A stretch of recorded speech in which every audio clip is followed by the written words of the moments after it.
So, Bill, congratulations on signing a two-year deal with Hull KR joining in 2025. Are you looking forward to heading up north and joining the Robins? Oh yeah, I'm really excited. Obviously, you've got a very exciting project going on, and you're playing amazing rugby and got an amazing team. And just to be part of that team now is like a dream come true, really. I've always wanted to push myself and be ambitious in the game, and I think this is the right club that I can take my game to the next level. And with that as well, what was the first chat like with Willie? I know a lot of players say about Willie being a big influence on coming up north. Just how were them conversations with Willie? Was it a very easy decision to sign with the Robins next year? Yeah, I already knew that he had had me in his mind from last year because he asked a couple of boys that he knew down from London about me.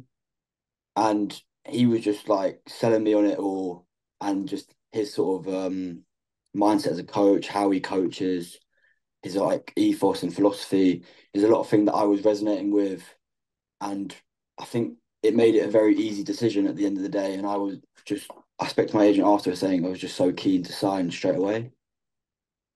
And with that as well, for a few of the Robins, I know you've missed this season through injury, but how would you describe yourself to the Hull KR fans that haven't seen so much yet? I mean, you were so important in that season of London going up. What were the key things that they should look out for heading into next season? I think just my explosiveness. I'm a man that loves to run. Any chance I'll get, I'll run. I'm powerful, quick, and I just think I'll be able to complement Lytton very well in terms of he'll start, and then I'll come on, give the middles a bit of a nightmare, and then he can come on to finish the game. I just feel like that would be the perfect sort of mixture to sort of take whole KR hopefully to the next level. Yeah, and with that as well, hopefully it's a seamless transition. You coming up north and joining the Robins. There's a lot of similarities between London Broncos, especially under Mike Eccles.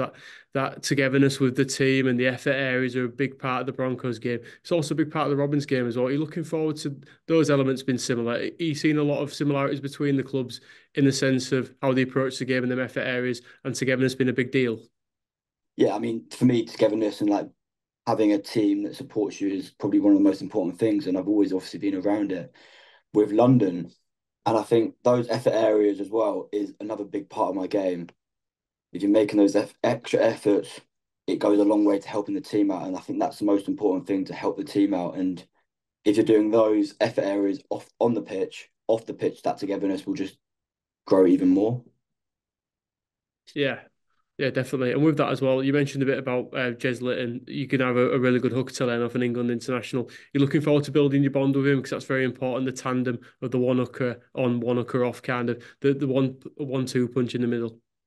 Oh, I'm really, really excited for it. I mean, I've been in the first team set for this is my third year now, and I don't really think I've ever had a proper experienced like quality hooker that can like refine my game as well as building that connection between us. And I just think that's a massive thing to take me forward in my game, and hopefully take whole KR forward. And I hope that we can have that sort of partnership that really helps the team out. As you mentioned there as well, you mentioned about coming through the academy at London Broncos and coming into the first team setup. For the rugby fans who don't know, up here in East Hull, can you say a little bit about your journey into the game? Because being from London, you have so many great, unique stories of players who are coming from non-traditional pathways. What was your rugby league experience like coming through the junior grades? So I started playing rugby league at 11. Previously, I was playing union and played those for a period of time. Joined the scholarship program at London at 14 years old. The drive was 2 hours, 2.5 hours sometimes, maybe even three. So that was a bit of a slog, and like it took a lot of commitment from me, but also my parents, because down here having like supportive parents is probably one of the biggest things that is a difference between making it and not. And then getting into the academy side, obviously did a whole pre-season. My last game in academy that before COVID was actually against Colcal when we lost. So, and then coming back after COVID was difficult. Obviously, games getting called off all the time, and then Broncos going part time. So it was very touch and go what was even going on. Luckily, I chose to go to uni in London, got signed at first team, and my initial first year at first team, I wasn't big enough, wasn't strong enough. I always believed in myself, but perhaps coaches didn't believe in me. And Mike, at the end of the year, told me, you need to go away, get big, get stronger. And I came back, bit between my teeth, and I guess the rest.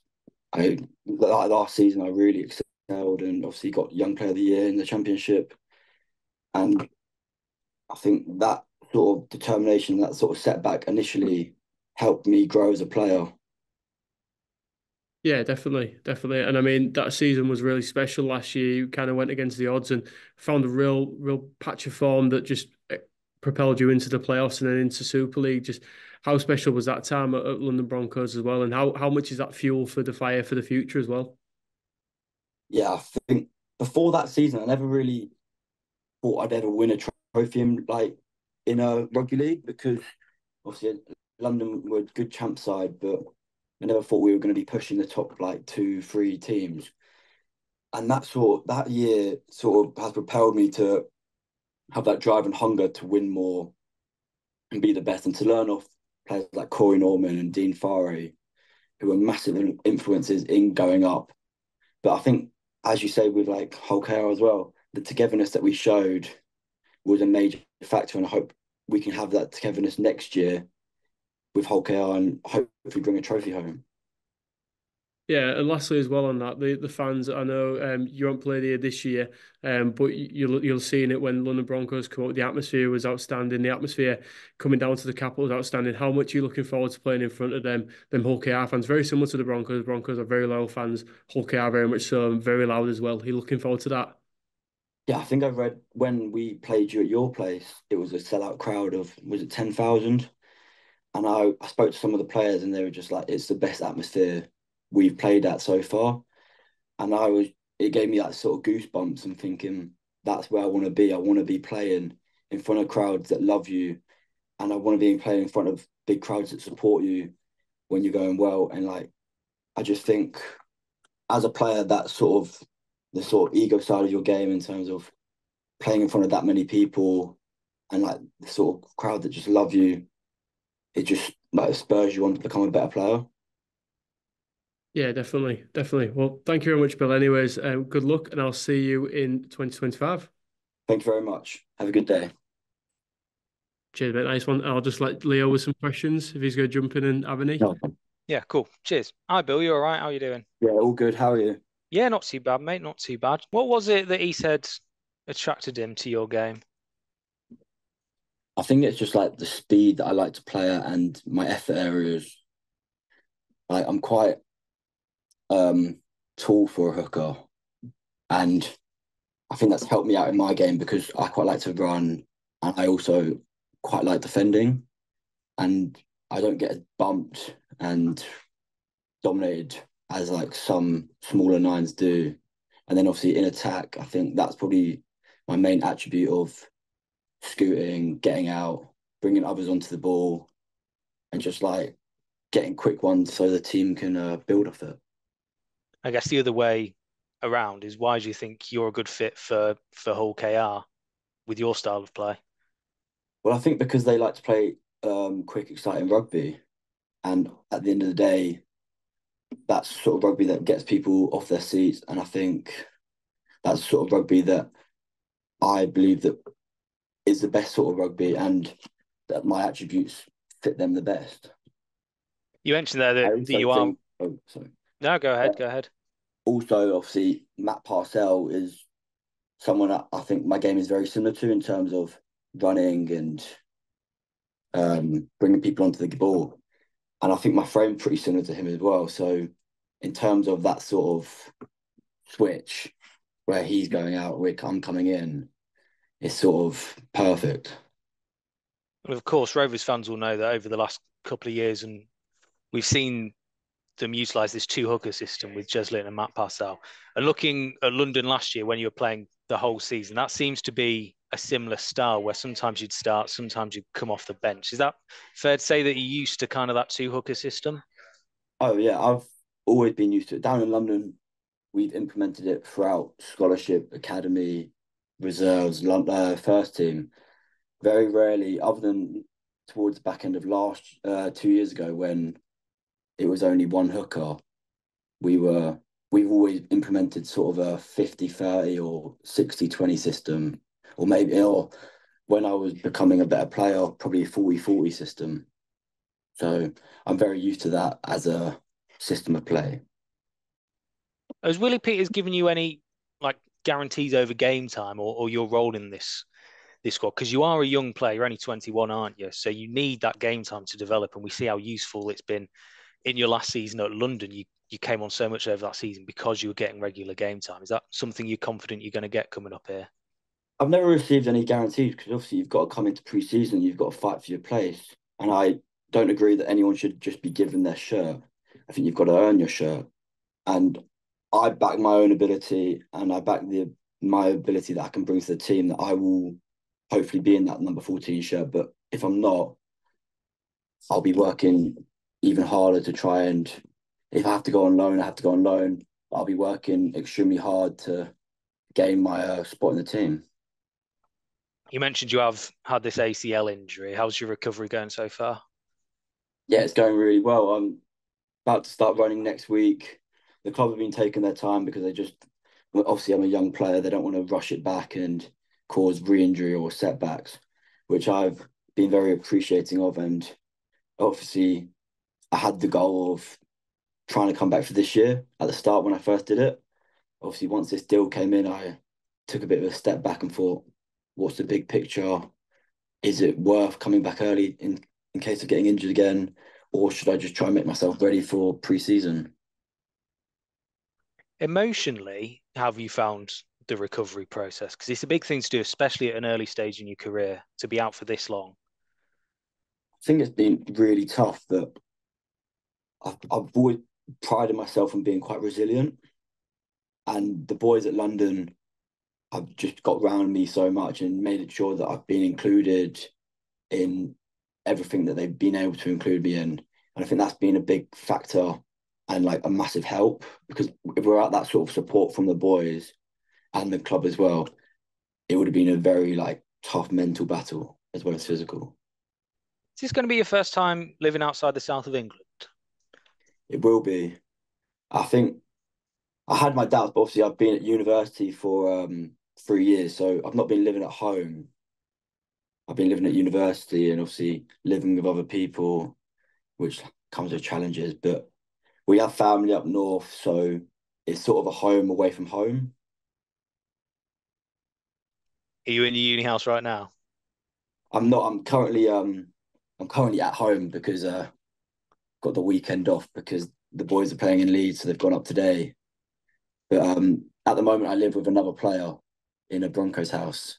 But last year, I lived in a uni house with 3 other lads, and obviously that was a bit one bathroom, bit difficult. Yeah, especially if you're trying to live the regimented life of a professional athlete, I imagine. Well, I had to tell. Well, one of the other lads was at Broncos with me and uni, but 2 of the lads were liking going out, and I had to tell them I've got to go to sleep. I've got training in the morning. Are you looking Cannot be forward loud to, in the game. yeah, are you looking forward to moving up north to a different city? I really am. I think you've always got to embrace change and look forward to it. And I think with Hull, I've known a few boys that have like lived in Hull, and they obviously say it's the best place on earth. So I've got my hopes, and yeah, I think it's just a chance to like sort of start afresh and like just have an opportunity to sort of reinvent yourself. Because Reece Kennedy's a former Robin that's playing down in London at the moment. Have you spoke to him about the city? Yeah, I've spoken to him.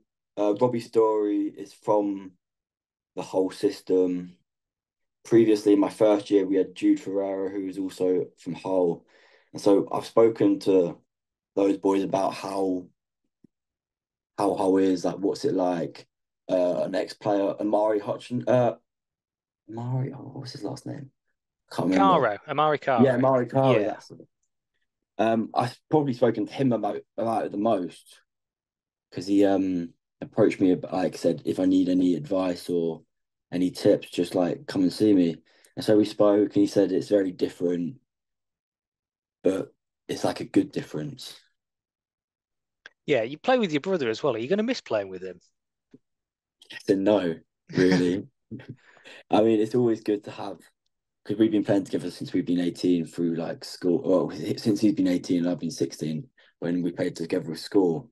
And it's always like quite good as a safety blanket, or it was good in the first 3 years. But now I think I'm ready to sort of step out of that.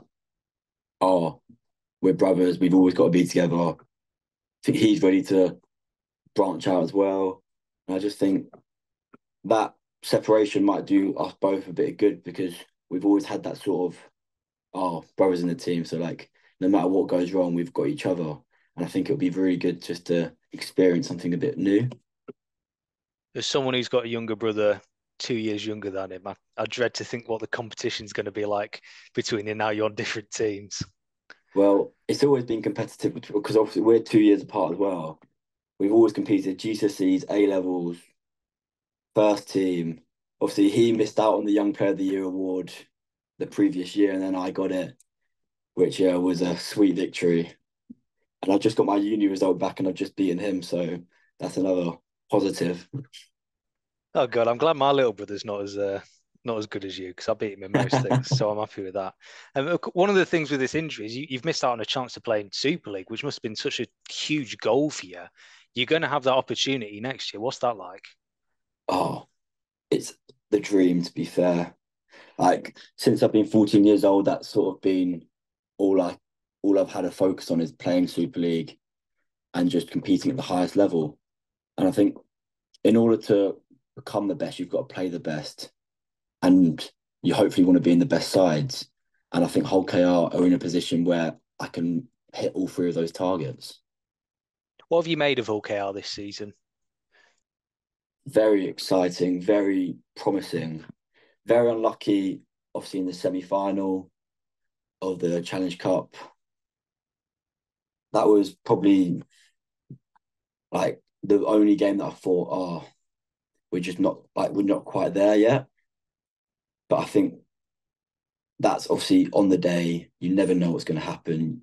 Different teams can turn up, but I think Hull KR have just had so many strong players. Like the partnership of Mikey Lewis and May is just sensational. Obviously, having the top try scorer in Ryan Hall is never going to hurt your attacking prowess. Obviously, Jeslerton and Parcell just running the game. And then Hiku, I've also been impressed by. I think they just got a really good approach to rugby. And I think what the pathway that they're going on is they're only going to succeed. What do you hope this move will bring to your game? Experience and just a bit more game smart, I guess. Because as I mentioned previously, I've never really had that sort of experienced players that can just give me those like little tips that you only know if you speak to experienced players or you're in that sort of system. And having grown up in London, you don't have that wealth of knowledge that other teams might have. And like you don't have the financial capability to bring in these top players that have this like bank of knowledge that you can just dip into whenever you want. Like last year we had Corey and Dean, but that was only for a couple months, and I learned a lot from them in that period of time. But over the 2 year period, I think I'm just going to be trying to just grow my game in terms of knowledge and just game smarts and that little things that can make a massive difference. I know you spoke about him in the club interview, but you will be sharing that hooker role with Jez Litton, who plays an international standard. What are you looking forward to about working with him? Just like I want to like pick his brains about how he sees the game, how he would approach even the smallest things about approaching the play the ball, like what pass selection, when to run, when to not, tackle selection as well in defence. Just like I think it's his all round game that I want to sort of feed off because I want to be an international player at some day, and so to learn off someone who's already an international player is only like going to improve me. I think. Lovely. That's everything from me, Bill. So I'll pass you over to Tom if he's got anything else to add. But it was good to chat, and I'm looking forward to watching you up here. Thank you very much. Lovely. Cheers, mate. Ta. Cheers.